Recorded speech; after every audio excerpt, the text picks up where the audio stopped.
yang hadir langsung pada pagi hari ini.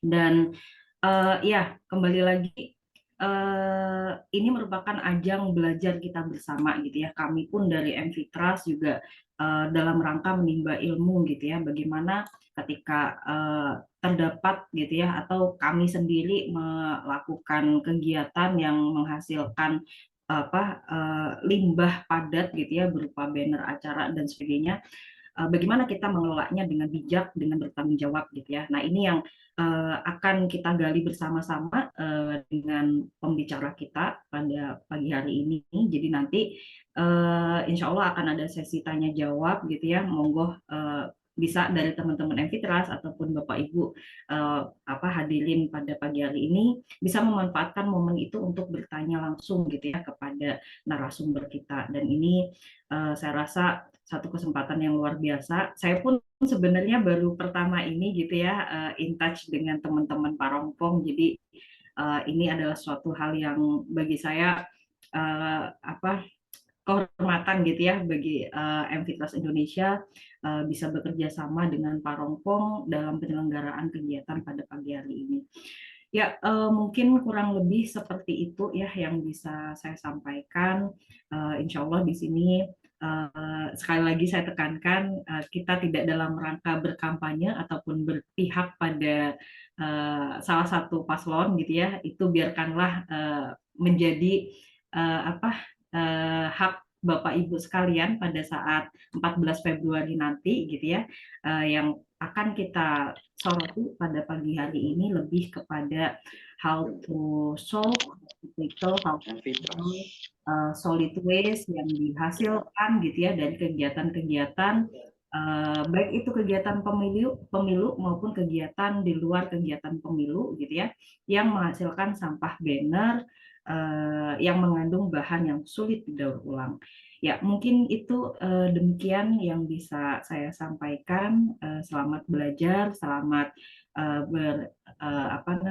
bersinergi bersama.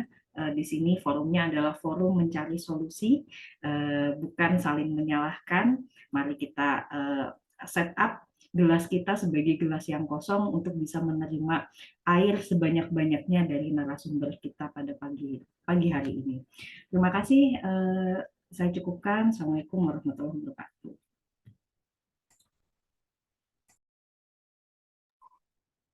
Waalaikumsalam warahmatullahi wabarakatuh. Terima kasih Mbak Saro atas sambutannya kepada kita semua yang hadir dalam webinar series pada pagi hari ini. Oke teman-teman, mumpung masih di awal nih ya, mumpung masih pada ngumpul semua, nah kita foto bersama dulu ya teman-teman. Mungkin bisa open cam yang sudah ready. Kita foto bersama dulu.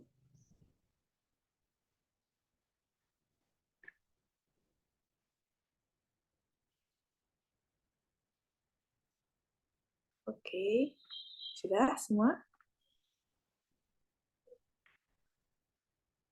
Oke, saya hitung dalam hitungan ketiga. Silahkan bergaya seganteng dan secantik mungkin.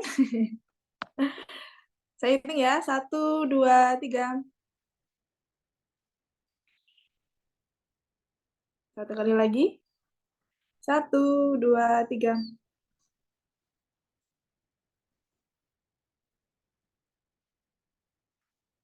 Oke, terima kasih. Nah, untuk yang mau tetap open cam nggak apa-apa teman-teman. Silahkan, untuk yang mau open cam nggak apa-apa. Selanjutnya kita akan memasuki sesi utama kita bersama narasumber. Sebelumnya akan saya bacakan dulu singkat tentang siapa sih beliau yang akan menjadi narasumber kita pada pagi hari ini. Nah, beliau adalah Pak Randy Aditya Wahid. Nah, beliau merupakan Presiden Director dari RAW Group. Nah, RAW Group ini nanti apa mungkin bisa langsung ditanyakan kepada beliau ya. Kemudian beliau juga merupakan brand manager dari Asosiasi Daur Ulang Plastik Indonesia dan juga Ketua Komite Sirkuler Ekonomi.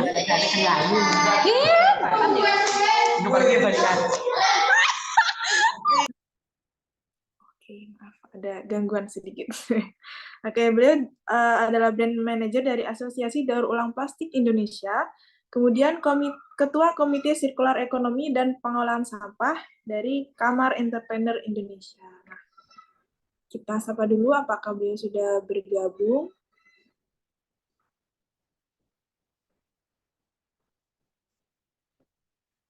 Halo Pak Randy, apakah sudah bergabung bersama kita di sini?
Oke, mohon tunggu sebentar ya, teman-teman.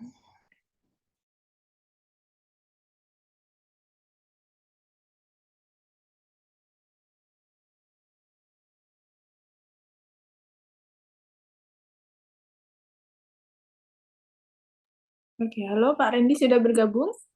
Halo, selamat pagi. Halo, selamat pagi Pak Randy. Terima kasih Gimana undangannya. kabarnya nih Pak Randy? Baik, alhamdulillah.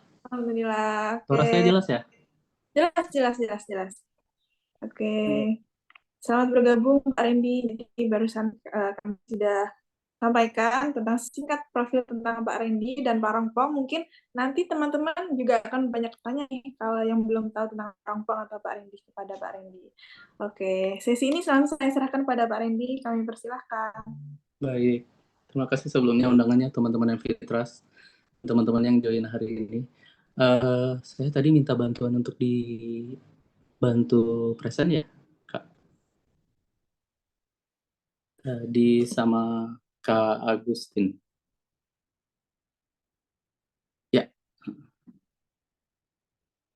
oke. Sudah terlihat ya teman-teman ya? Baik, mungkin saya langsung mulai aja. Bismillahirrahmanirrahim. Selamat pagi, Assalamualaikum warahmatullahi wabarakatuh. Nama saya Randy Aditya Wahid dari Parongpong. Saat ini Parongpong berafiliasi dengan Sisa di Tokyo, Kontur di Bandung, Ocean Kita di Surabaya, Pura di Bali, Raos di Bekasi, Mong Sampah di Makassar, dan Pepet Pots di Jakarta. Nanti saya akan cerita apa hubungannya afiliasi-afiliasi ini sama Parongpong, tapi pada prinsipnya di afiliasi ini saya antara co-founder, board of advisor atau C-levelnya. Next.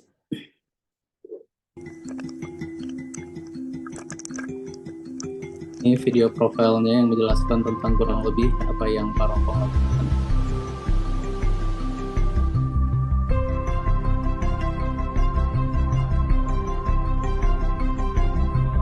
Halo, saya Randy Aditya Wahid, saya founder Parongpong Recycle and Waste Management. Tidak ada yang namanya sampah, yang ada adalah material yang belum terpakai dan belum terrevitalisasi.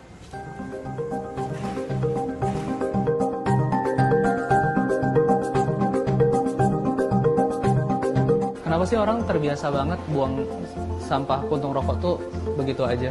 Bahkan kalau kita nonton film Hollywood tuh kesannya itu gestur yang keren gitu. Dan waktu itu kita bilang, bagaimana jika puntung rokok ini kita buat jadi asbak, yang adalah fungsinya untuk nampung puntung rokoknya sendiri. Kenapa kita mau bikin kritik sebetulnya?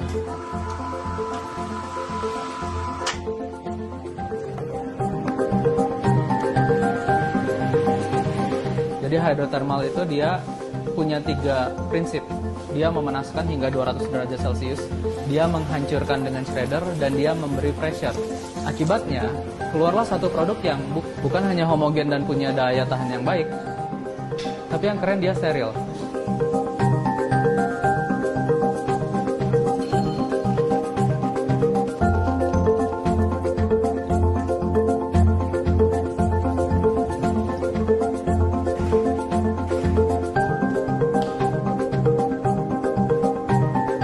Jangan pernah bikin bisnis untuk monetize problem. Karena kalau kita monetize problem, persis.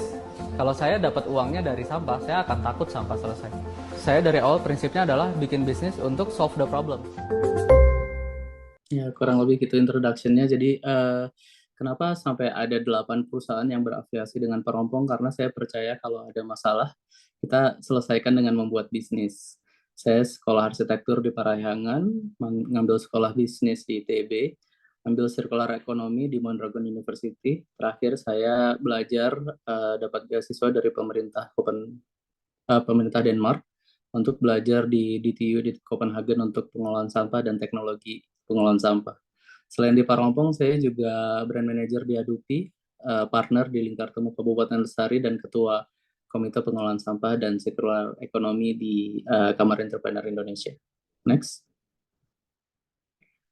Sebelum kita bicara terlalu jauh tentang apa yang Parompong lakukan, sebetulnya saya mau cerita Parompong ini personal banget alasannya. Saya sama istri saya bikin Parompong tahun 2017 karena kita ingin kasih tempat tinggal yang baik untuk anak-anak kami. Kami mau bikin desa mandiri lestari sendiri waktu itu. Ternyata sambil perjalanan banyak yang suka dan apresiasi impact dari apa yang sudah Parompong lakukan. Alhamdulillah kita sempat menang beberapa award dari Satu Indonesia Award, Wirausaha Muda Mandiri, kita pemenang Sustainable Ocean Alliance, The Bridge International, Paragon Technology Innovation, Good Design Indonesia kita menang 2 kali. Bahkan tahun lalu kita menang Good Design Jepang. Kita sempat top 3 finalis Asian Business Award bareng sama Chandra Asri dan Sinarmas Group. Mencengangkan karena kami satu-satunya perusahaan ibaratnya grup yang bukan sebesar mereka. Lalu saya menang Winners Circular Economy Award dari Nova, Corporate Venture di Singapura. Terakhir dari SBM ITB saya dianugerahi Afirama Nawasena ESG Award di 2024. Baru banget beberapa minggu yang lalu. Next. Sebelum bicara how-nya, saya mau bicara why-nya dulu nih. Jadi ini adalah foto saya dan kakak saya tahun 1987 sama anak pertama saya dan anak pertama kakak saya tahun 2019. Apa yang terjadi di sini? Ada yang namanya Earth Overshoot Days, hari di mana kita menghabiskan cadangan resources tahun itu dan kita harus pinjam ke tahun depan. Dan waktu saya kecil baru tanggal 20 Desember tuh kita pakai 1988. Tapi waktu anak saya kecil 30 Juli kita udah harus pinjam yang 2020. Padahal sustainability itu sebetulnya buat saya pribadi adalah cara kita memenuhi kebutuhan kita hari ini tanpa mengambil hak anak-anak kita. Next. Yang menyedihkan sebetulnya kita pernah kena ibaratnya apa ya, kiamat kecil lah ya, pandemi. Walaupun dibilang kecil juga enggak, saya banyak banget kehilangan sahabat-sahabat, teman-teman selama masa pandemi. Kalau diingat sekarang tuh seperti mimpi buruk ya, tahu-tahu hilang begitu saja. Tapi ada satu silver lining waktu pandemi itu sebetulnya. Tahun 2020 kita sempat mengurangi pola konsumsi kita mundur sampai setara dengan waktu kita tahun 2009. Dan waktu itu saya pribadi, sepertinya ada harapan manusia bisa kok mengurangi konsumsi. Tapi ternyata kenyataannya 2021 sampai 2023 balik lagi pola konsumsinya. Saya belum dapat Overshoot Days 2024, nanti bisa coba cek. Bahkan anak saya yang tadinya fotonya masih bayi sekarang udah ada adiknya nih. Jadi 8 miliar penduduk ini butuh 1,7 bumi. Logika saya sederhana, kalau saya bisa sampai akhir tahun, anak saya setengah tahun, berarti cucu saya cuma punya 1/4. Artinya apa? Jangan-jangan kita adalah generasi terakhir yang nggak bisa punya cicit. Ini yang menakutkan dan sebaiknya kita melakukan sesuatu. Next. Banyak sekali yang mengerjakan organik waktu Parompong baru mulai, lalu juga daur ulang banyak yang mengerjakan, tapi lalu saya sadar ada satu tipe sampah yang tidak ada yang mengerjakan. Sampah puntung rokok, masker, popok, pembalut, tisu basah, low value plastik, sampah dari laut yang udah nggak bisa didaur ulang, atau spanduk kampanye. Next.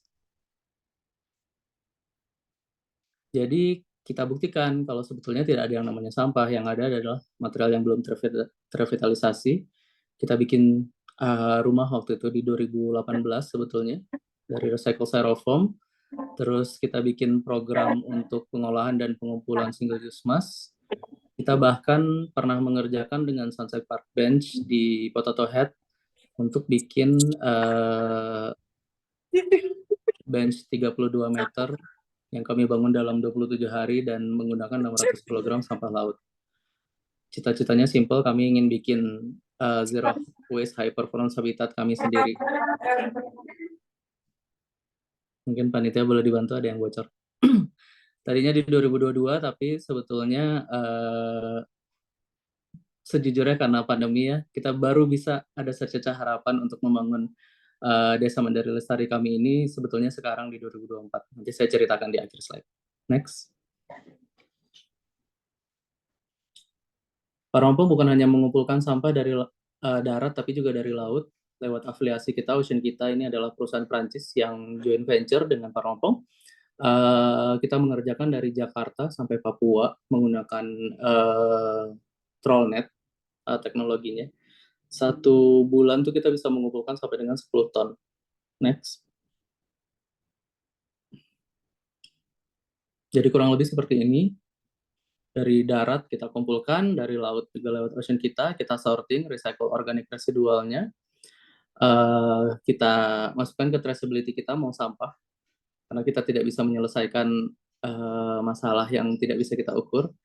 Terus kita proses di Parongpong, kalau dia berbasis plastik dia ke pura, kalau dia berbasis konkret dia ke kontur. Semua produknya dijual dan diekspor oleh sisa kantor marketing kami yang ada di Tokyo, dibuat jadi material untuk micro house-nya Raw House. Gimana kalau materialnya tidak bisa digunakan untuk proses pembuatan produk? Kita akan olah dengan pyrolysis untuk mesin kita sendiri dan untuk perahu-perahu yang dipakai oleh rekan-rekan nelayan yang mengumpulkan sampah dari laut. Next. Ini singkat yang tadi di video juga sudah dikasih lihat ya, ada benefits-nya dari hydrothermal ini adalah dia sterilized waste, dia bikin homogen dan dia bisa menggantikan fiber dan pasir sampai dengan 50%. Jadi produk kita itu lebih ringan daripada produk konvensional. Yang menarik lagi sebetulnya hydrothermal ini tidak ada proses pembakaran sama sekali, jadi tidak menghasilkan dioksin yang berpotensi resiko karsinogen. Jadi hanya uap air dan padatannya sendiri kita pakai untuk material-material produk kita. Next. Perkembangannya sebetulnya kita tidak hanya mengerjakan puntung rokok ya. Jadi video tadi itu sebenarnya dibuat sama VOA tahun 2019. Sekarang hampir 5 tahun kemudian kita sudah punya produk yang namanya raw pulp, raw fiber, raw char, dan raw plus. Penggunanya beda-beda. Raw pulp biasanya dipakai untuk produk berbasis kertas, raw fiber dan raw char itu bisa untuk concrete based product, dan raw plus untuk produk-produk berbasis plastik. Semuanya core-nya adalah teknologi hydrothermal. Next. Ini outputnya yang tadi kurang lebih dipakai oleh Paperpots, kontur sisa pura afiliasi kami sendiri. Next. Ini contoh pengolahan masker menggunakan hydrothermal ya, untuk ngasih bayangan ke teman-teman. Jadi tidak ada proses campur tangan manusia sama sekali, ini pure dari teknologinya. Misalnya masker itu diolah, dia bisa memisahkan talinya, PET dari penutup maskernya, dan bahkan kawatnya. Terus kami jadikan apa? Salah satunya adalah keramik dinding yang waktu itu pernah mau dipakai untuk jalan-jalan layang di Bandung. Kami buatnya dari masker. Next. Ini contoh produk-produk yang kami ekspor ke Jepang. Jadi kalau di Jepang kan ya mereka suka banget kucing ya. Jadi salah satu produk yang kita bikin tuh Neko Ball. Ini terus S-tray jelas. Terus ada furniture outdoor. Kalau teman-teman lihat di sebelah kanan itu semua yang warna abu-abu dibuat dari puntung rokok. Saat ini kita sudah 4,5 ton produk yang kita jual berbasis puntung rokok. Jadi ini bukan lagi istilahnya workshop yang belum tahu off-taker produknya dijual kemana. Ini bukan R&D yang sifatnya, oh kira-kira bisa jadi produk apa aja. Ini sudah jadi produk industrial dan sudah kita jual dan sudah kita ekspor. Next. 90 ton low value waste yang sudah kita treat selama ini. Ini belum saya update, masih 3 ton, tapi sebenarnya kita sudah 4,5 ton. Kapital kita kurang lebih di 7 juta USD. Kita punya lebih dari 300 proyek, dan produk-produk kita itu bisa di scan QR-nya, terus nanti ketahuan ini dari sampah apa, di mana, dan siapa yang ngumpulin misalnya. Next. Kenapa itu bisa dilakukan? Karena kita berafiliasi dengan Mong Sampah. Saya sendiri BOE dan pemegang saham di Mong Sampah. Partner saya, CEO dan founder-nya Mong Sampah, Mas Adi, sangat menguasai digital traceability ini, dan kami bangga sekali bisa kerjasama dengan Mong Sampah. Seperti teman-teman lihat, itu bisa kelihatan, bahkan kalau kita mau lihat data gudang, ketahuan mukanya seperti apa, nomor handphone, email, lokasinya di mana, dan ini bisa di-download PDF, Excel, sama geolocation. Bisa kasih lihat juga ada berapa pemulung wanita misalnya yang terlibat. Dan yang menarik adalah Mong Sampah ini aplikasi dengan pengguna terbesar di Indonesia. Padahal kita basisnya di Makassar, baru mau masuk di Bandung, Bali tahun ini. Jakarta sudah mulai. Dan kita jauh meninggalkan aplikasi-aplikasi lain. Next. Singkatnya adalah, collection dilakukan sama Ocean kita dan Mong Sampah, treatment oleh Parongpong, desain dan manufacturing-nya oleh Kontur dan Pura, global trading-nya oleh Sisa. Next. Ini contoh produk-produk kita, ada yang furniture outdoor, ada yang produk kecil, sudah dalam USD karena kita ekspor, dan ini adalah Sunset Park Bench yang ada di Potato Head yang menang Good Design Award Jepang. Dan ini bukan hanya attempt pertama penggunaan sampah laut, jumlahnya sangat besar dan banyak ya, tapi juga kita berhasil menaikkan revenue dari klien kita, karena tadinya tempat ini dead spot, walaupun pemandangan sunsetnya bagus, tapi nggak ada yang nongkrong di sini karena ya nggak ada tempat duduk. Lalu kita bikinin bench ini, dan alhamdulillah ini sekarang jadi icon di Potato Head, dan karya seni lah ya, yang permanen di sana. Next. Sebetulnya jumlah sampah tuh banyak sekali, jadi kita nggak bisa berhenti di produk-produk kecil. Akhirnya di 2018 kita bikin Raw House, salah satu mungkin ya rumah mikro pertama dengan bahan sampah. Kita menang Wirausaha Muda Mandiri waktu itu, mengalahkan banyak sekali, belasan ribu mungkin proposal dari seluruh Indonesia, menang Best of the Best. Terus kita dapat Good Design Indonesia 2021 dan Bikos Internasional. Next. Nah, ayo kita bicara tentang sampah pemilu nih. Jadi 5 tahun lalu tuh sebetulnya Parongpong masih sendirian, follower kita kayak baru berapa ribu. Waktu itu saya galau, terus mikirin ini apa ya, gimana nih sampah pemilu ini akan jadi beban anak-anak kita nggak nanti gitu. Jadi saya sambil gendong anak pertama saya bikin pakai WhatsApp kalau nggak salah waktu itu posternya. Saya post di Parongpong, terus kita ketiduran. Saya ketiduran sih sama anak saya. Sore-sorenya viral banget waktu itu, kayak yang nge-likes hampir 2 kali lipat dari jumlah follower kita. Terus setiap hari kita wawancara media, sampai 30 media kayaknya total. Saya dikontak sama pemimpin daerah, caleg-caleg, ada calon presiden juga waktu itu, timnya sih. Terus saya nggak mau terlibat urusan politik, tapi saya bilang ya sampah pemilu ini harus ada yang memikirkan gitu. Sayangnya di 2019 karena kami masih sendirian, kecil, belum kebayang akan seperti apa. Akhirnya kewalahan menerima jumlah sampahnya. Kita juga tidak punya off-taker untuk produknya yang lebih jauh. Terus kita akhirnya juga bisa saya bilang nggak mengubah apa-apa ya, karena 2024 ternyata terulang gitu. Next. Nah, di 2024 ini kami berusaha jadi lebih baik. Saya percaya sebetulnya masalah spanduk pemilu ini yang paling berat adalah tidak disadari sebagai sebuah masalah. Teman-teman kalau lihat postingan Evi Trust tuh, ada salah satu netizen yang bilang, ala lebay, cuma 5 tahun doang, 5 tahun sekali. Kata. Jadi kan nggak dilihat sebagai masalah ya sama beberapa netizen. Di luar itu juga kita kesulitan untuk lihat sebenarnya berapa sih masalahnya gitu. Kita nggak tahu, kita cuma bisa mengira-ngira satu caleg, misalnya ngeluarin berapa spanduk, dikali berapa eh, apa ya area yang ada di Indonesia, yang akhirnya kan yaitu kalau kita tidak bisa mengukur, sulit sekali untuk menyelesaikan. Jadi kita merasa ini adalah urgent need untuk swift action.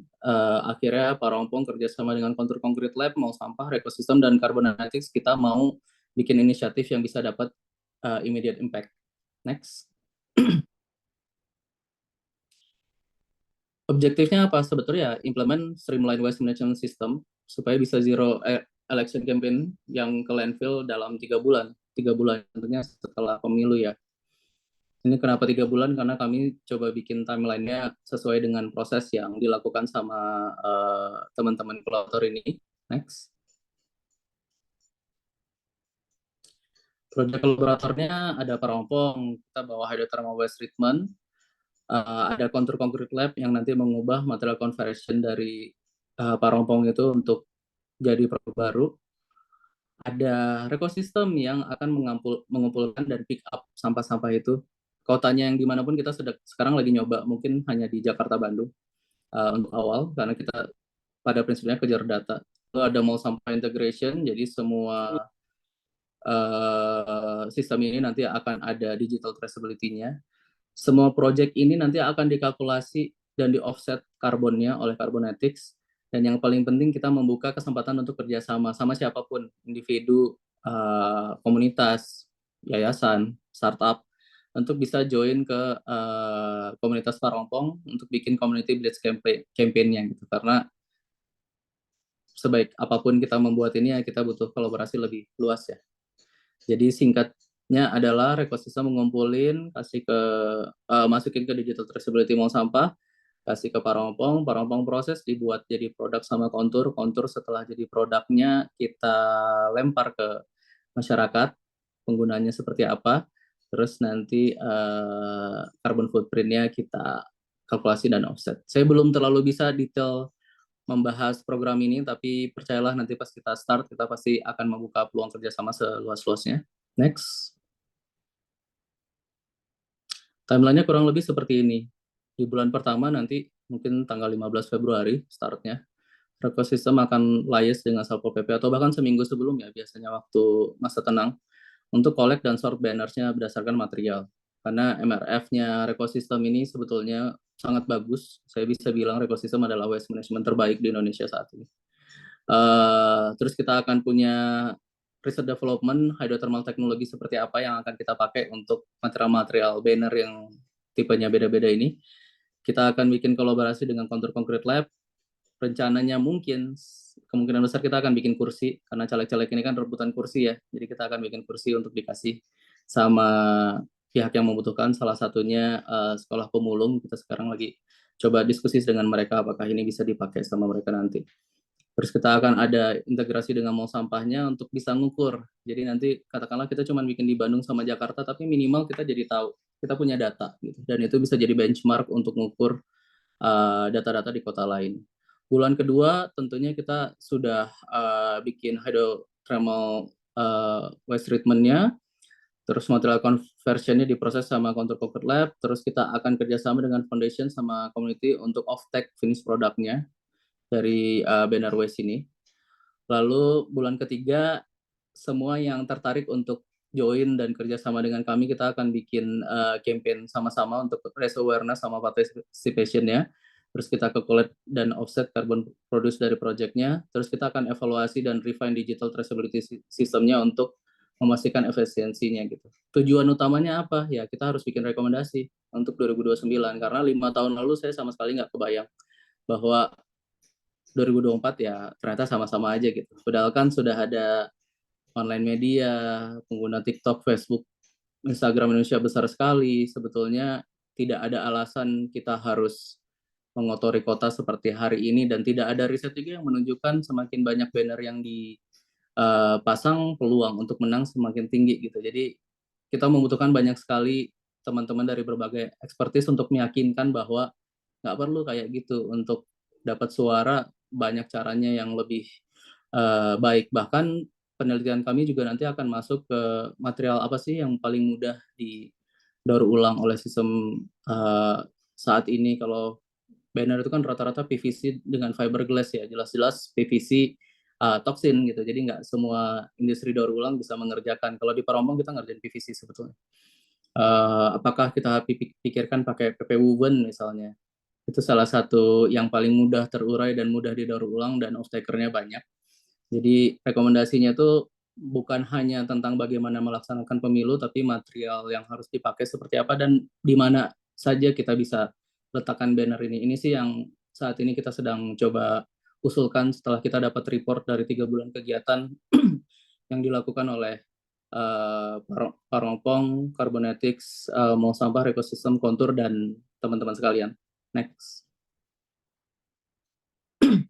Paling penting dari setiap proyek ya tentu ada monitoring dan evaluation ya. Kita kebayangnya ada 3 yang harus selalu ada monitoringnya, mulai dari hydrothermal waste treatment-nya untuk memastikan sebenarnya material apa sih yang paling mudah diproses. Lalu real time evaluation untuk mall sampah, collection traceability-nya, sama yang terakhir adalah regular feedback dari community untuk melihat apa yang kami lakukan ini sebetulnya sesuai nggak untuk menyelesaikan masalah yang mau kita selesaikan. Next. Expected outcomes-nya akan ada swift reduction untuk election campaign waste to landfill, ada circular economy model untuk material conversion terkait sama banner, karena kami pernah melakukan itu di puntung rokok yang tadinya tidak ada nilai, sekarang sudah jadi material yang kami off-take, jadi kami menciptakan pasar untuk puntung rokok, kenapa nggak banner. Lalu active involvement sampahnya untuk leading increase digital traceability sama efficient waste collection. Next. Lalu sebetulnya gimana kalau semua udah terkumpul ya? Tadi namanya juga riset, kita baru start. Parompong bisa bikin jadi raw pulp, fiber raw, char raw plus ini kan. Sekarang kami punya produk namanya Prototal, sudah di trademark. Ini adalah material bangunan yang kami produksi dalam jumlah besar. Jadi kalau tadi teman-teman lihat videonya, kita bisa ngolah puntung rokok 6 ton per bulan. Dengan investasi baru yang senternya nanti akan ada di Bekasi, kami punya hydrothermal yang bisa 20 ton per hari. Dan ini tentunya bisa menyelesaikan masalah sampah, tapi pertanyaan berikutnya, siapa yang off-take? Next. Tahun lalu kami kerjasama dengan WG, BUMN yang memang memproduksi bangunan berbasis modular. Kita sudah komitmen produk-produk modular, kedepannya bukan hanya modular, tapi juga sirkular. Jadi nanti material-material sampah kami itu akan dipakai untuk jadi pengganti material konvensional yang ada di modular. Untuk ngasih bayangan teman-teman, stok rumah mikro yang ada di workshop-nya modular ini saat ini ada ratusan. Saya rasa hampir 500-600 ya. Satu rumah itu 1 ton sampah. Jadi kalau misalnya kita bayangkan, ya ada peluang 600 ton sampah yang bisa diproses hanya dari stok yang ada di gudang aja, belum kalau misalnya ada proyek baru ya. Next.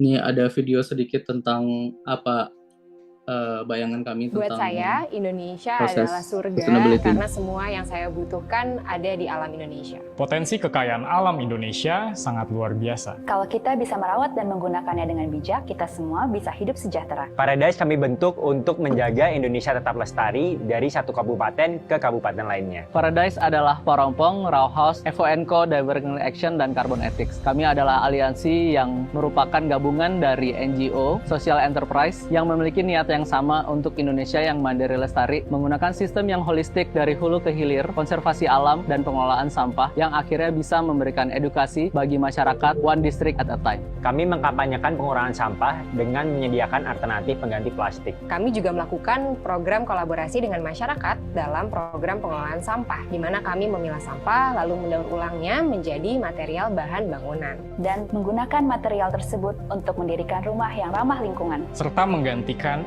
emisi yang kami hasilkan dari seluruh kegiatan kami melalui konservasi alam. Saya harap lebih banyak anak muda yang berkolaborasi dengan lintas stakeholder, termasuk pemerintah daerah, dalam program-program konservasi pesisir, termasuk di dalamnya pengelolaan sampah. Saya ingin memproteksi ekosistem karbon biru dan menanam lebih banyak mangrove untuk melawan krisis iklim. Saya ingin menunjang pembangunan yang berkelanjutan agar alam Indonesia tetap lestari untuk generasi penerus kita nanti. Saya berharap Raisaka dan teman-temannya, anakku nanti, tidak lagi mengalami masalah yang kami alami sekarang. Mereka harusnya fokus dengan apa yang mereka hadapi di masa depan dan bukan mengurusi beban yang ditinggalkan oleh para pendahulunya. Saya ingin menciptakan dunia tanpa polusi plastik. Jadi itu adalah salah satu contoh CSR lah ya dari konsorsiumnya Rompong, Rauhaus, FONCO, Diver Collection, dan Carbonetics yang kita kerjakan di salah satu kabupaten. Ada 800 kabupaten di seluruh Indonesia, dan kalau 1 tahun anggaplah kita cuma bisa mengerjakan 10 kabupaten, sebetulnya sampai saya meninggal pun nggak selesai semua kabupaten ini mau diselesaikan dengan kami, karena itu kuncinya lagi-lagi adalah kolaborasi. Ini adalah contoh kolaborasi kami untuk pengelolaan sampah pesisir. Saya cukup percaya diri kolaborasi kami di spanduk ini juga bisa berjalan dengan baik. Next, ini slide terakhir saya kayak ini. Oh, ini ya contoh klien dan partner yang sudah bekerja sama dengan Pak Rompong. Next.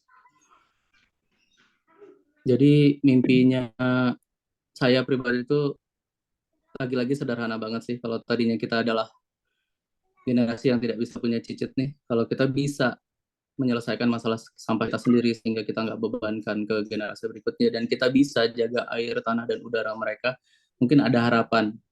Cicit saya main ke museum, terus lihat ada kotak plastik ini di dalam kotak kaca, terus mereka bilang, ini apa ya? Ini namanya tempat sampah. Kalau orang zaman dulu, udah kepencet ya. Kalau orang zaman dulu, ada tempat sampah ada sampah dibuang begitu saja, dan di masa mereka sudah tidak ada lagi seperti itu, karena tidak ada lagi yang namanya sampah, yang ada adalah material yang sudah terrevitalisasi. Saya Randy Aditya Wahid dari Parompong, terima kasih.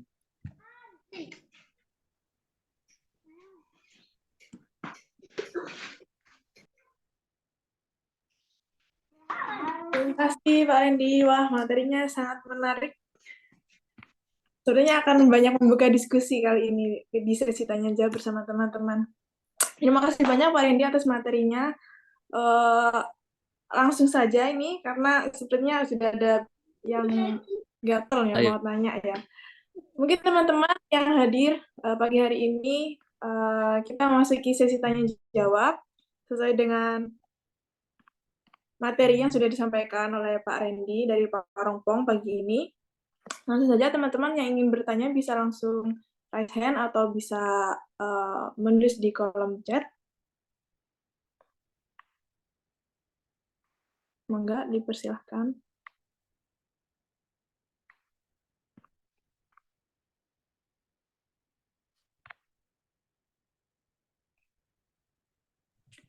Dari izin bertanya boleh? Oke, silakan. Oke. Assalamualaikum warahmatullahi wabarakatuh.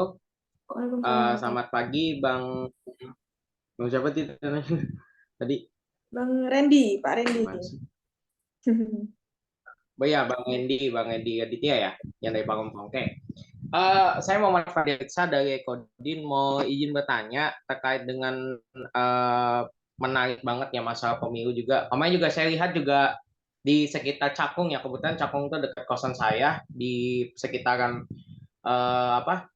Pedongkolan, ada tulisan bahwa tersangka pengrusak pohon di spanduk spanduk ini, salah satu capres-cawapres. Ya, terus juga sekarang bertebaran semakin banyak, bahkan juga yang sisa-sisa stiker yang dari zaman Pilgub 2007, Pilgub 2012, Pilgub 2017 dan sebagainya itu ternyata masih ada kan gitu. Ya. Nah, yang saya tanyakan gitu. Apakah Pak Rompong sendiri ketika melihat fenomena yang terkait dengan yang sekarang, apakah pernah melihat juga gitu terkait yang sebelum-sebelumnya yang tadi saya sebutin, mungkin yang Pilpres dari 2024, 2009 kan itu kan juga sebenarnya stikernya masih ada kan gitu, masih terpampang, meskipun mungkin secara tidak langsung kita kasat mata nggak terlihat, tapi kalau kita lihat dekat itu terlihat. Nah, apakah pernah seperti itu dilakuinnya yang akhirnya merecycle juga? Itu yang pertama. Nah, yang kedua terkait dengan terkait dengan masalah pemilu sekarang kan gitu. Itu kan juga masalah jadi kredibel kan gitu. Kemarin mungkin disampaikan juga masalah tentang cawapres, masalah sampah kan gitu. Nah, menurut Pak Randy sendiri, yang mungkin kemarin digagas Prof Mahfud kan cuma keunggulan. Apakah nanti harapan nanti cawapres itu seperti apa sih terkait dengan masalah sampah ini kan gitu. Apalagi kemarin sampah itu tidak dibahas sama sekali, cuma dibahas tentang produk keunggulannya saja. Gitu. Itu sih paling pertanyaan dari saya sih. Kalau mohon maaf, assalamualaikum warahmatullahi wabarakatuh. Waalaikumsalam warahmatullahi wabarakatuh. Oke, thank you Mas Fadil ya. Oke, mungkin langsung dijawab sama Pak Randy. Ya, makasih banyak Mas Fadil. Yang pertama, menurut saya sih kita harus bisa pilih peperangan yang mau kita jalani ya. Jangan memilih perang yang nggak bisa kita menangkan. Saya pribadi sebetulnya general banget goals-nya. Pengen ngukur sebetulnya masalahnya sebesar apa. Kalau masalah sebesar apa ini butuh diselesaikan dengan dana sebesar apa. Lalu berapa persen yang harus disiapkan oleh katakanlah misalnya partai ketika mereka sudah punya budget untuk campaign, yang mereka harus punya budget untuk menyelesaikannya juga gitu. Kayak saya lihat salah satu partai yang jumlah dana kampanyenya lumayan fantastis itu kan PSI ya. Saya pernah baca di Narasi kalau nggak salah Mbak Najwa. Mereka bilang 30 miliar. 30 miliar untuk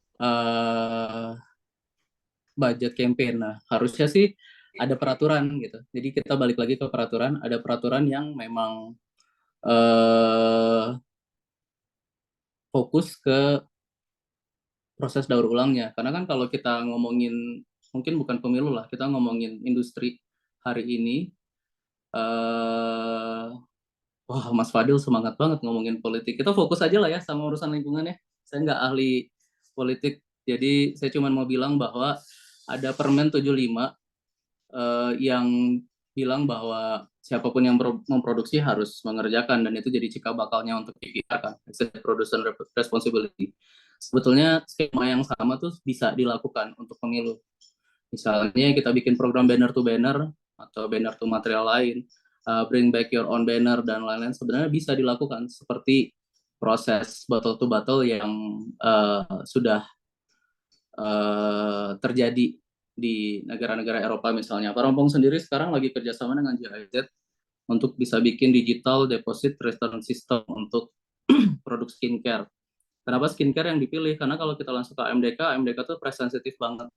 Jadi kalau harganya naik sedikit, takutnya sistemnya nggak jalan. Jadi kita pilih skincare yang harganya agak tinggi dan pembelinya nggak terlalu price sensitif, dan kita mau coba lihat berapa sih deposit yang cocok untuk digital return system ini. Nah, sebenarnya banner juga bisa seperti itu. Kalau kita ngomongin stiker kecil-kecil yang ada di nempel di meja, di dinding, segala macam, sebenarnya secara undang-undang yang berkewajiban dan katanya yang boleh ngambil itu memang cuman Satpol PP. Cuman kan ya Satpol PP juga pasti punya keterbatasan ya. Mungkin dari armada, waktunya juga, atau bahkan mungkin budgetnya. Jadi pasti nggak akan keambil semua. Apakah kita kepikiran ke arah sana? Kalau saya sih tipe yang stick to the goal aja ya. Goal kami sebetulnya pengen coba ngukur, dan dari ngukur itu nanti ada skema yang bisa diusulkan nggak, terus rekomendasi supaya nanti 2029 bisa lebih baik gitu dari sisi materialnya, dari sisi penempatan, dari sisi sisi pengolahannya juga gitu. Karena kan kalau nggak dibajetin untuk pengolahan, cuman pengangkutan misalnya, ya pasti berakhir di TPA. Itu mungkin menjawab yang pertama. Kalau yang kedua, saya rasa nggak relevan sama topik hari ini. Waktu Presiden memikirkan tentang sampah, saya juga nggak kebayang. Jadi mungkin saya nggak bisa bantu jawab karena saya bukan ahli. Terima kasih. Oke, Mas Fadil mungkin sudah terjawab ya pertanyaannya. Sudah cukup, nggak apa-apa. Terima kasih sebelumnya. Sama-sama. Selanjutnya nih yang dari kolom chat dulu, dari Kak Ani Murtafiah. Izin bertanya, bagaimana caranya bisa berkolaborasi dengan Parongpong atau komunitas hebat yang ditanyakan tadi?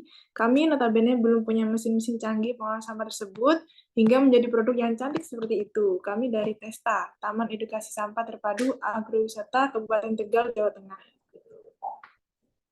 Terus ini ada 2 pertanyaan, Pak Randy. Yang kedua, lebih prioritas mana punya alat-alat dan produk-produk bagus dengan harga mahal atau fokus membangun social engineering sebagaimana yang baru bisa kami lakukan? Gitu. Mungkin Ya, pertama mungkin karena teman-teman lihat Parongpongnya hari ini ya, tahun 2024, jadi kita punya mesin dan punya segala macam. Tapi pas kita start di 2017 tuh, satu-satunya tools kita tuh cuman kantong sampah yang kami buat dari kain belacu bekas yang namanya Paorongpong. Pao itu di bahasa Cina artinya kantong. Jadi Paorongpong ini satu-satunya tools kita sih. Jadi waktu itu kita kumpulin sampah, terus secara sederhana bahkan cuman kita kumpulin, udah gitu kita cari pembelinya. Lama-lama kita ngerasa kok cari pembelinya harganya naik turun ya, kayaknya kita harus melakukan kegiatan produksi. Kita invest di peralatan pengolahan sampah plastik sederhana lah, kayak crusher, udah gitu shredder gitu. Terus 2019 kita baru punya hydrothermal, 2024 bahkan kita baru sanggup untuk naikin skalanya. Jadi nggak ada yang instan sih teman-teman, dan kita nggak punya mesin, nggak punya modal gede untuk ngelakuin. Menurut saya bukan hambatan, tapi memang strateginya harus dipilih, dan ya itu tadi, pilih peperangan yang kita bisa menangkan gitu. Karena kalau nggak, kita jadi orang yang bitter ya, kita jadi kerjanya komplain. Setiap kali yang didiskusiin adalah masalahnya. Menurut saya itu nggak jadi solusi. Kalau setiap kali kita diskusi ya harusnya kita bicara tentang apa yang bisa kita lakukan. Jadi fokuslah dengan apa yang bisa kita kontrol. Kalau yang nggak bisa kita kontrol ya jangan dijadikan prioritas. Sehingga itu menjawab pertanyaan kedua sebetulnya. Lebih penting mana social engineering sama mesin? Ya sama-sama penting ya. Nggak ada yang lebih penting, cuman teman-teman lebih mudah mengerjakan yang mana. Mana yang bisa dimulai hari ini, mana yang bisa dimulai dari diri sendiri, dan mana yang bisa dimulai dari dari apa yang kita punya. Saya kebetulan sekolahnya arsitektur ya, yang saya paham adalah material bangunan. Jadi saya menyelesaikan masalahnya dari apa yang saya paling paham gitu. Saya berpikir kalau ada sampah yang butuh ratusan tahun untuk terurai, mau dipakai jadi bahan bangunan atau mau dibuang ke sungai gitu. Jadi awalnya sederhana itu. Raw house juga kita terseok-seok, apalagi sempat ada pandemi.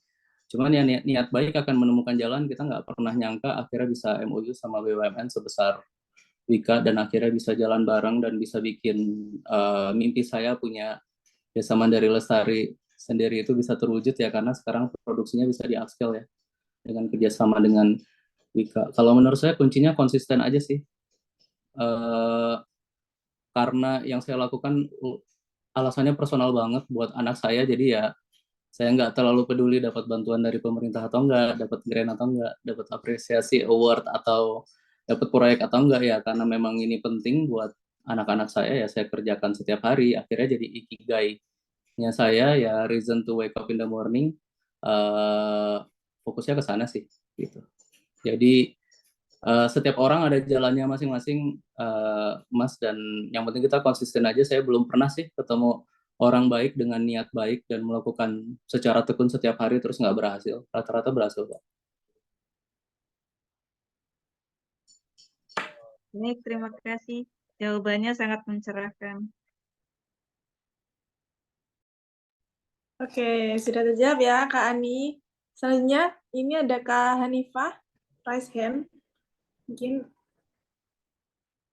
Ya, terima kasih banyak atas kesempatannya. Salam kenal Kang Renki dan teman-teman semuanya. Saya Hanifah. Di sini saya mewakili Sudah kenal lama loh Mbak kita, dari 2020 kayaknya. Iya, betul, sebelumnya kita kontekan ya, Sehat-sehat Mbak. Ya. Ini jadi kebetulan inisiatif yang Mas Randy ini sudah saya sounding ya ke kelurahan tempat saya tinggal. impresinya alhamdulillah baik, mendukung. Hanya saja mungkin saya ingin penjelasan lebih detail gitu ya, apakah nanti mekanisme pengumpulannya seperti apa, atau bahkan ada inisiatif lain yang bisa dilakukan oleh kami gitu ya sebagai pegiat persampahan juga oleh teman-teman di sini. Misalnya apakah bisa pengolahan limbah banner itu dijadikan misalnya tas untuk wadah pilah sampah gitu, atau kita juga bikin kegiatan pelatihan gitu ya, semacam workshop untuk ibu-ibu gitu ya, untuk ibu supaya kegiatan ini tuh tidak hanya sekedar pengumpulan banner saja, tapi juga ada inisiatif untuk edukasinya, inisiatif untuk melakukan upcycling yang bisa dilakukan oleh lingkup terkecil seperti ibu-ibu kayak gitu. Yang ketiga ini saya seperti itu, jadi kira-kira apakah mungkin ada gitu ya kenalannya Mas Randy yang bisa sama-sama kita belajar gitu ya untuk membuat koleksi hasil daur ulang gitu ya, hasil upcycling lah yang sederhana gitu ya untuk limbah banner tersebut seperti itu. Hanya saja mungkin kan rata-rata banner itu kan ada yang masih bisa dimanfaatkan, ada yang sudah robek ya seperti itu. Nah mungkin untuk yang banner yang udah robek, saya kepikirannya yaitu bisa diolah dengan mesinnya Parompong gitu ya. Betul. Untuk yang masih bisa dimanfaatkan, misalnya sebagai tas, sebagai planter bag, mungkin itu bisa jadi satu sentuhan sosial gitu ya untuk masyarakat modifikasi di daerah-daerah lainnya tidak bisa terjamah oleh Parompong gitu. Itu aja Mas Randy, terima kasih. Terima kasih banyak Mbak Hanifah. Sebetulnya paling susah dari proses pengumpulan sampah beramai-ramai ini adalah pas ngumpulinnya gampang Mbak, karena kan orang selalu seneng ya dikasih solusi tentang masalah sampah yang ada di sekitar mereka. Kita tuh macam-macam lah pengalamannya Parompong, ngumpulin spanduk, ngumpulin sepatu bekas, ngumpulin puntung, ngumpulin masker, ngumpulin apalagi MLP. Ya seringkali pergerakan seperti ini tuh hanya dianggap sebagai jalur gampang gitu. Jalur gampang untuk membuang sampah. Sementara yang teman-teman nggak sadari kan ketika sampahnya sampai di pihak pengolah ya kita harus bikin bisnis modelnya, kalau nggak ketempuhan untuk ngeberesin dan dananya dari mana. Sedangkan Parompong sendiri ini perusahaan tanpa investor, kita bootstrap. Jadi semua yang dilakukan di Parompong ini ya hasil saya sama istri saya nabung, kadang-kadang dana pendidikan anak dipakai buat beli mesin gitu kan. Bisa nggak sih orang-orang seumuran saya juga ngerjain kayak Parompong? Saya yakin bisa deh, karena sebenarnya nggak mahal-mahal gimana gitu. Cuman bedanya adalah kita nggak pernah ganti mobil, istri saya nggak pernah beli tas mahal, kita nggak pernah jalan-jalan atau makan di restoran yang mahal ya karena prioritas saja. Tiap kali kita punya pemasukan ya kita pakai buat ngembangin Parompong. Poin saya adalah 5 tahun lalu waktu kita membuka pengumpulan spanduk itu sampai ada kurang lebih 7 truk yang dikirim ke tempat kami yang kecil banget di Dago Pojok waktu itu. Dan saya shock sih, karena kalau dari masyarakat oke lah ya, mereka pengen ngeberesin masalah sekitar mereka. Tapi ini juga dikirimnya sama Satpol PP, which is not fair ya. Maksudnya mereka punya dana loh untuk mengerjakan itu, terus kenapa kami yang swasta jadi ketempuhan ngerjain. Nah ini yang saya juga cegah, jangan sampai teman-teman yang nanti bekerja sama dengan kami untuk urusan spanduk ini malah jadi begitu gitu. Nanti kita jadi bitter, kita jadi komplain karena ini banyak banget, Mas Ren, banyak banget nih yang ngirim ke saya, terus saya bingung mau diapain. Kalau udah jadi tas gimana jualnya gitu kan. Jadi menurut saya ini harus pelan-pelan, harus diriset dengan spesifik, karena goal saya adalah saya pengen bikin si banner ini jadi material baru. Maksudnya apa? Maksudnya adalah ketika puntung rokok kami mulai tahun 2019 kan ya nggak ada nilai gitu. Ngumpulinnya juga susah loh teman-teman, satu puntung tuh nggak nyampe 3 gram, 5 gram. Jadi hari ini ketika Parompong udah bisa 1 tahun ngumpulin 7,5 ton itu ya perjuangan luar biasa gitu. Dan kita nggak bisa pungkiri bahwa ini sangat bisa di upscale ketika misalnya kalau kita ngomongin puntung rokok ya, kita bisa kerjasama dengan beberapa pelapak, terus kita off-take gitu, berapa ribu rupiah per kilogram, baru nanti mereka akan ngumpulin. Jadi kita harus belajar dari industri daur ulang plastik. Kenapa bank sampah rata-rata hanya bisa bertahan kalau mereka mengumpulkan dan menyetor AMDK ya, karena industrinya udah ada. Satu produsen botol plastik itu yang saya kenal ya di Tangerang, mereka setiap tahun itu butuh HDPE itu 30.000 ton satu tahun, dan mereka butuh PP kalau saya nggak salah 40.000. Belum ngomongin PET lebih gede lagi gitu. Jadi kalau nanti udah jadi industri, boleh banget tuh kita ngajarin teman-teman buat ngumpulin, bukan kita ya, maksudnya bareng-bareng kita ngajarin masyarakat untuk ngumpulin, untuk memproses dan lain-lain. Tapi sampai sampahnya jadi komoditas, dia tuh tetap sampah sebetulnya. Kalaupun kita jadi tas dan segala macam, nggak mudah untuk jualan produk berbasis sampah. Dan berapa besar sih kapasitas produksi yang bisa kita lakukan, berapa besar kapasitas sales yang bisa kita kejar, dan kita belum ngomongin QC ya, kita belum ngomongin supply and demand materialnya. Jadi memang saya pribadi sebetulnya masih menjadikan campaign yang tahun ini untuk belajar tahu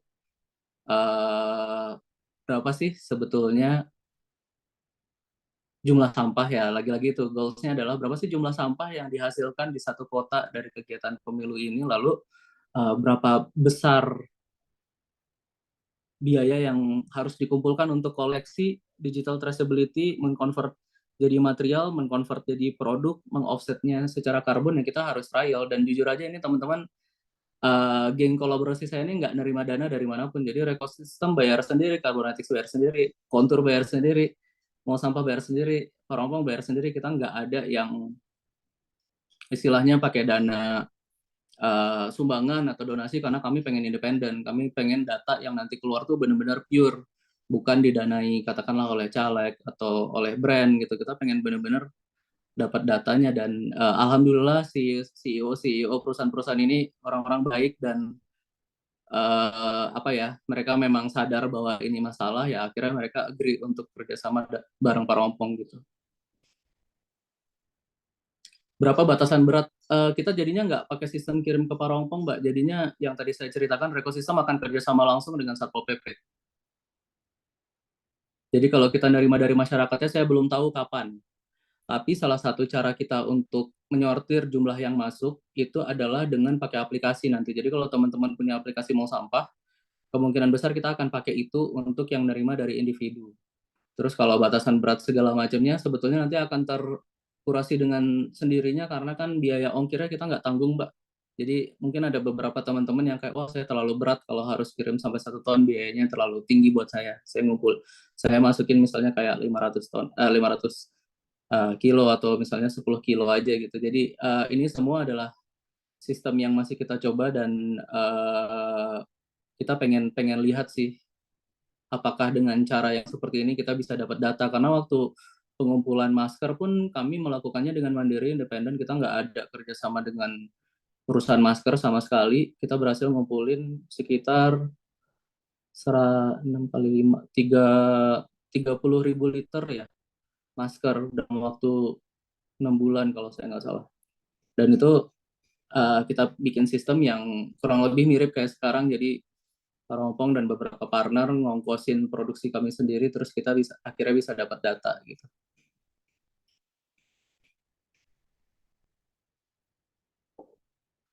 Digital traceability-nya kemungkinan besar akan pakai mau sampah, terus tapi nggak menutup kemungkinan kan ekosistem punya waste hub ya sama waste station ya, bisa juga dikirim ke sana. Kita sekarang lagi finalisasi bentuk kerjasamanya, tapi pada prinsipnya Mas Ernest, Mas Bimo, Mas Adi, Mas Febri semua sudah oke untuk kita bareng-bareng ngerjain ini.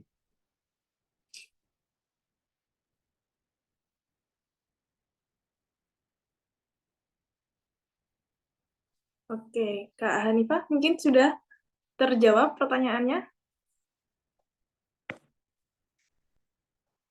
Sudah terjawab, terima kasih ya. Oke, terima kasih Kak Hanifah. Selanjutnya ini ada pertanyaan dari kolom chat dari Anwar Zen. Halo Bang Randy, luar biasa, salam kenal. Circular sampai data manajemennya mantap dan teknologi supportnya juga cakep. to discuss sampah banner dan stiker pemilu. Yang pertama, mekanisme pengambilan sampah sampai produk base sampai penjualannya. Karena kan itu barang area Satpol PP ya. Nah, tadi sebenarnya sudah ada beberapa dijawab ya. Terus yang kedua, produk base-nya masih sekitar bangunan ya. Bagaimana cara membangun sirkularnya? Terima kasih. Ya, jadi betul Mas, karena itu adalah menjadi wewenang dan juga bagian dari pekerjaannya Satpol PP, nanti kita langsung kerjasama dengan mereka. Jadi bisa jadi mereka yang melakukan pencopotan, tapi kita yang proses, kita yang jemput dan lain-lain. Atau mereka yang drop, ini lagi dicoba cari cara kerjasamanya yang paling simple. Tapi memang 5 tahun lalu juga ada blunder dari beberapa teman yang mau support Parangpong. Kita sering banget tuh ngepost di Instagram dan di postingan untuk bilang jangan copot sebelum waktu itu ya, waktu tenang ya, karena itu ilegal teman-teman. Maksudnya seingat saya bahkan bisa ada pidananya gitu kalau misalnya itu dilakukan secara mandiri sebelum masa tenang. Jadi untuk menghindari kejadian seperti itu terulang, yang tahun ini kita sebetulnya kerjasama dengan Satpol PP. Tapi sebetulnya setelah pemilu tiba sih kalau nggak keangkut sama Satpol PP ya silakan. Silakan bisa melakukan pengiriman yang nanti prosedurnya coba kita sesuaikan. Kenapa saya pilih material bangunan? Ya lagi-lagi satu karena saya arsitek, Bang. Yang kedua, material bangunan itu sebetulnya butuh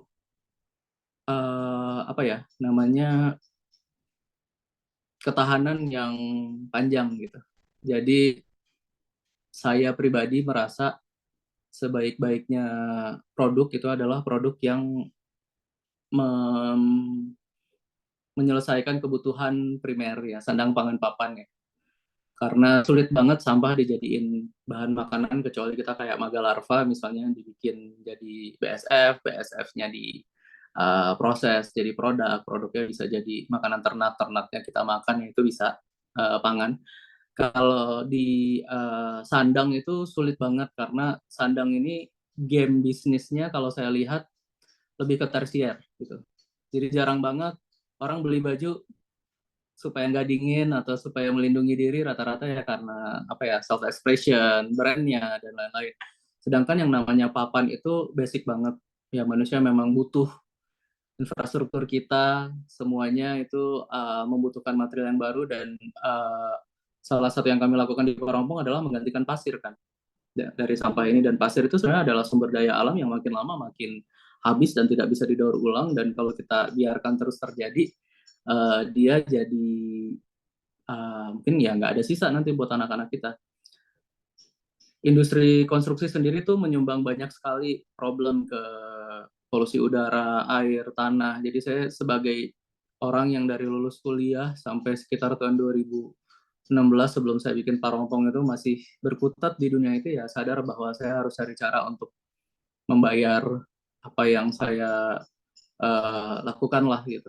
Dan circularity-nya sebetulnya dibangun karena akhirnya kami di Parangpong kedepannya akan lebih fokus di sampah konstruksi, karena sampah itu yang sampah residu banget gitu. Maksudnya tanpa orang sadari ya kita tuh tinggal di bangunan yang di atas sampah. Lihat deh kebiasaannya tukang Indonesia kalau ngebangun rumah, makan siomay, bikin kopi, bikin indomie segala macam, semuanya kebuang sama berangkal nggak? Belum tentu teman-teman. Ada yang disatuin terus dijadiin fondasi. Jadi kita semua ini tinggal di atas sampah rata-rata. Dan itu mungkin yang bikin kita susah menyelesaikan masalah sampah, karena ya sampah deket banget sama kita. Kenapa Parangpong fokus di modular? Karena semuanya prefab dilakukan di pabrik, sehingga waktu kita ngebangun di lokasi itu sampahnya minim banget, salah satunya itu, dan proses pembangunannya jauh lebih cepat sehingga carbon footprint-nya juga lebih sedikit.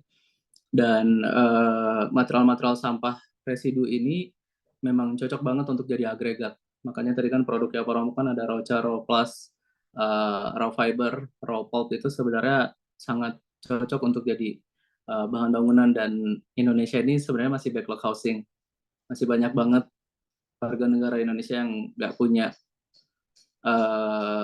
akses atau bahkan kemampuan untuk punya rumah gitu. Jadi ya handphone kita makin lama makin keren, TV kita makin gede karena banyak banget merek-merek luar yang murah yang bisa masuk, tapi kemampuan kita untuk punya rumah, apalagi ninggalin warisan rumah ke anak-anak kita ya makin nggak ada. Terus pertanyaan saya sebenarnya adalah apakah kita bisa pakai material sampah yang tadinya jadi masalah ini terus bisa kita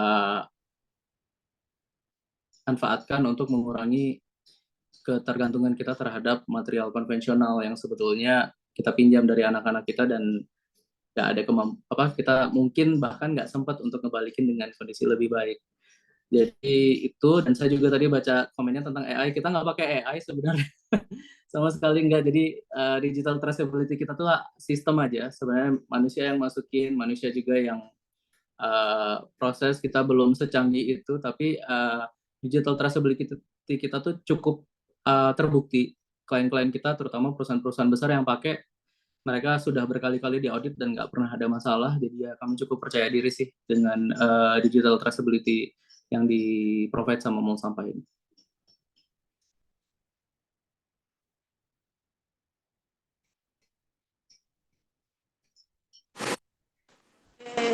Sebenarnya sudah terjawab pertanyaannya. Mungkin ada tanggapan atau ada pertanyaan lain dari teman-teman?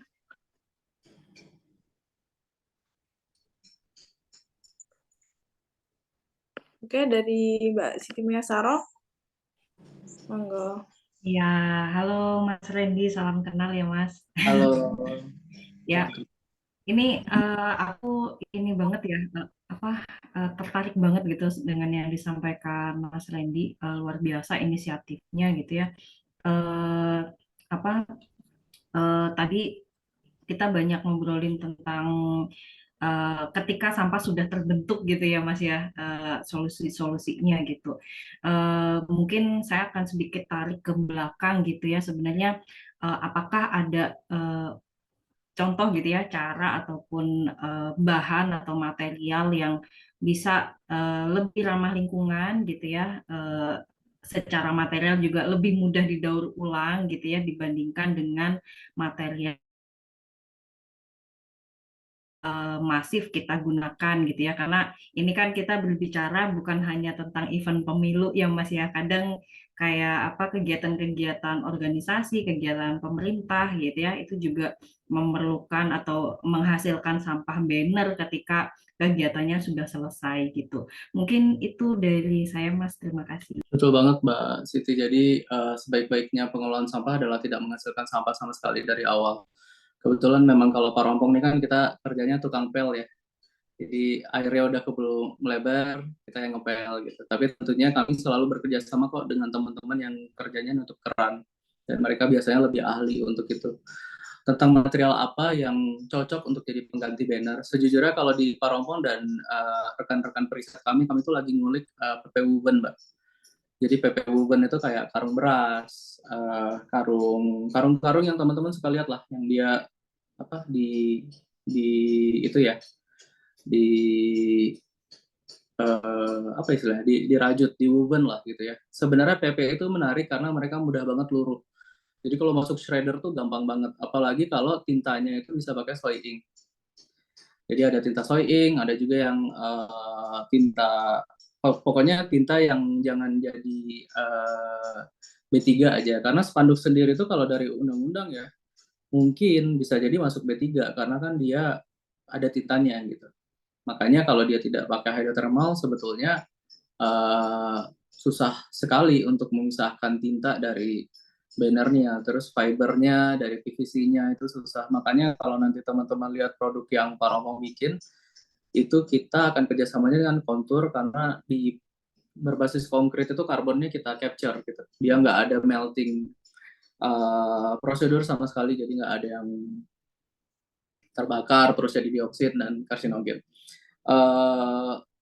Untuk material saya sih sekarang lagi coba mengusulkan itu PP Woven. Kenapa PP Woven? Karena bahan bakunya murah, daur ulangnya gampang, terus sebetulnya banyak sekali aplikasinya di luar dari di luar dari penggunaan mereka untuk jadi bags lagi. Sebenarnya bahkan bisa sih kalau misalnya pakai PP Woven tuh banner to banner tuh kayaknya bisa dilakukan jadi banner, kita proses, terus kita masukin ke pelletizer masuk ke mesin wovennya, terus nanti bisa jadi banner yang baru gitu ya. Sebetulnya bisa, cuman ya nggak ada material yang sempurna, pasti selalu ada masalah tentang cost, selalu ada masalah tentang tintanya, penggunanya akan jauh lebih banyak daripada pakai banner PVC, sehingga mungkin untuk pihak-pihak printing mereka nggak akan happy karena ya tintanya jadi lebih mahal, misalnya gitu. Dan untuk desainer juga mungkin nggak terlalu suka karena mungkin warnanya kurang keluar dan lain-lain. Jadi ini yang memang harus kita ulik terus sih gitu. Kalau orang suka bertanya sebetulnya sikap anti plastik itu benar nggak sih? Kalau menurut saya sebenarnya nggak juga, karena plastik itu kan dibuat untuk bisa menyetop deforestasi gitu. Ada masanya di mana seluruh orang di dunia pakai kertas, udah gitu kertasnya jadi terlalu banyak dipakai, terus ya kita kehilangan hutan. Makanya plastik diciptakan yang sulit terurai, murah, terus bisa macam-macam warna, bisa di print macam-macam. Tapi di sisi lain juga ketika kita nanti melakukan rekomendasi, saya juga merasa harus hati-hati, makanya perlu banyak bantuan ekspertis. Kalau ditanya, Pak Rompong lebih butuh orang yang bantu ngumpulin atau bantu mikir? Sebenarnya bantu mikir sih. Kita butuh banyak banget riset yang punya ide yang baik untuk ngasih rekomendasi ini sama-sama. Karena saya nggak mau kayak kebijakan anti kantong plastik yang terjadi di beberapa kota, terus kita malah alternatifnya spoonbone. So silly gitu, karena itu susah banget didaur ulang dan orang tetap memperlakukan kayak kantong plastik kok gitu. Sekali pakai buang, basah sedikit dibuang gitu kan. Jadi nggak jadi solusi juga. Jadi ketika kita nanti mau ngasih rekomendasi ya harus benar-benar tepat.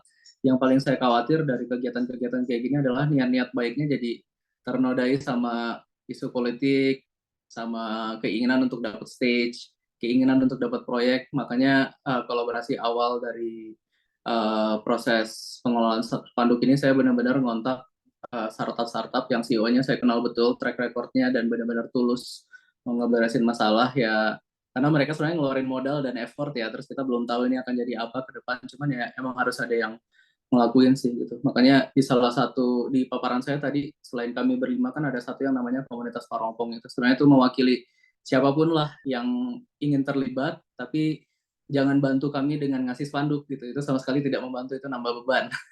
Bantu kami dengan ngenalin ke ahlinya, ngasih insight baru, ngasih ide baru, ngasih resources baru untuk ngeberesin ini, dan yang mudah-mudahan kalau niat kita baik pasti akan menemukan jalannya.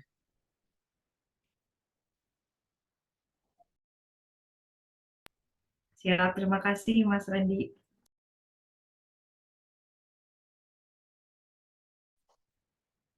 Oke, sudah terjawab ya Mbak Sarah pertanyaannya. Oke, mungkin teman-teman ada yang ditanyakan lagi atau ingin didiskusikan lagi? Oke. Mengingatkan kembali teman-teman, daftar hadir sudah di-share di kolom chat, bisa diisi. Untuk daftar hadirnya nanti akan menjadi ini. Untuk teman-teman mendapatkan sertifikat e-sertifikat nanti akan dikirim melalui email yang teman-teman masukkan di daftar hadir. Mungkin bisa diisi mulai sekarang. Mungkin ada yang mau didiskusikan lagi nih sama Pak Randy dengan materi yang sangat seru. Oke. Masih ada waktu, teman-teman.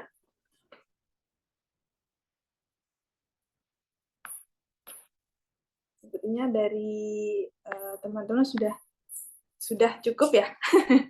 Belum ada pertanyaan lagi.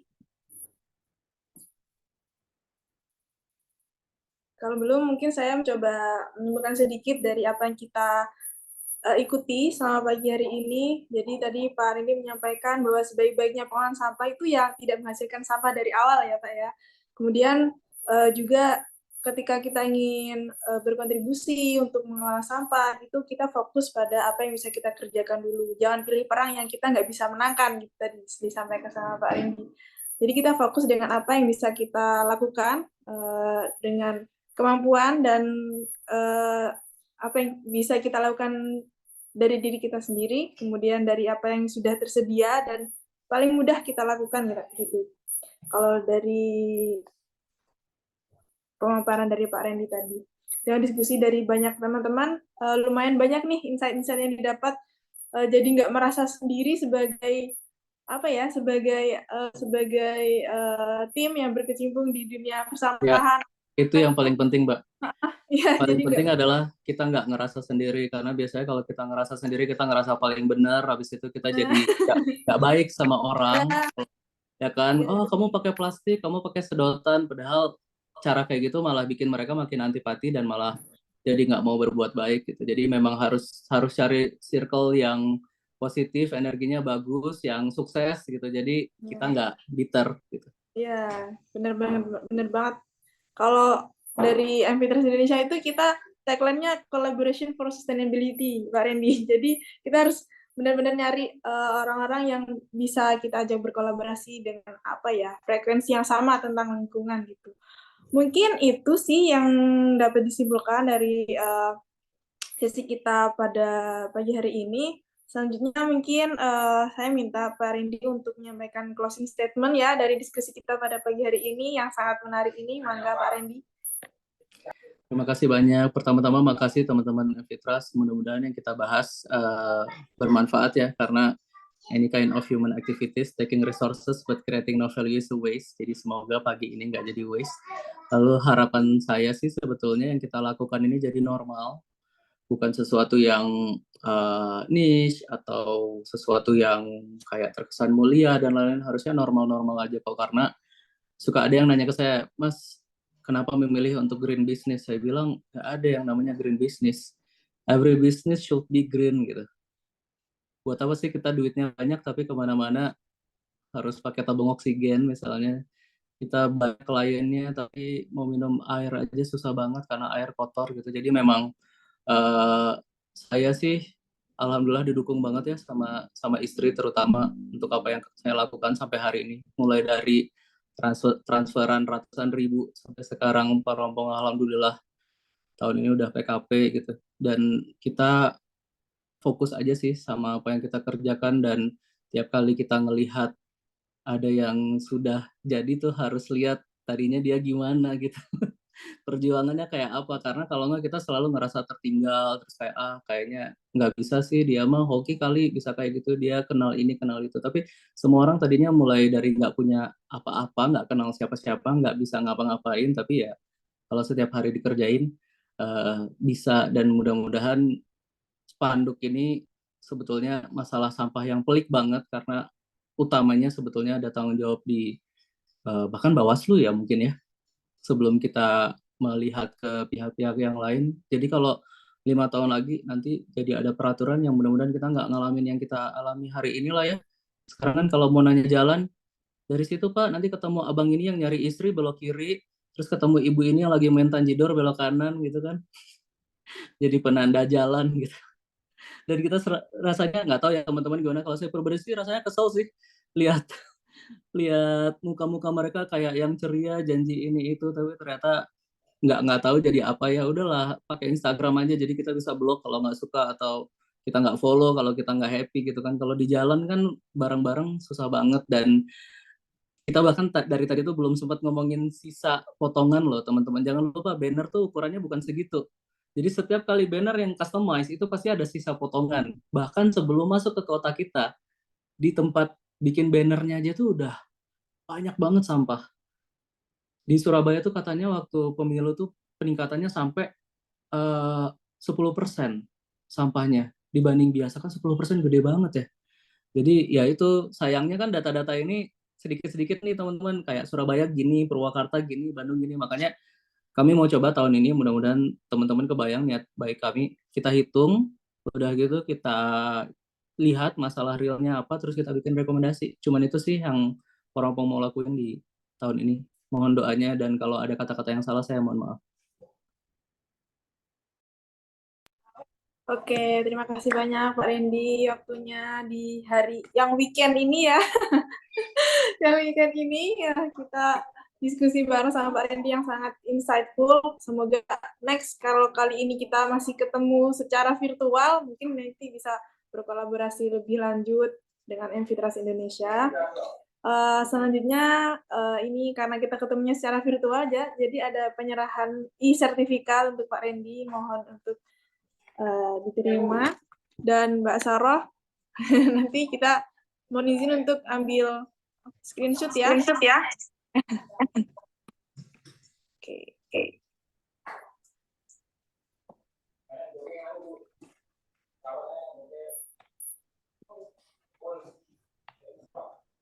Oke, sudah. Hitung 1, 2, 3.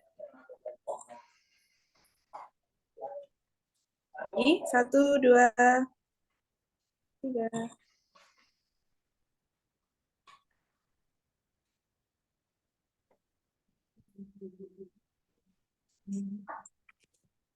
Oke, terima kasih banyak Pak Randy. Terima kasih Terima juga. kasih banyak. Selamat akhir pekan teman-teman. Salam buat keluarga.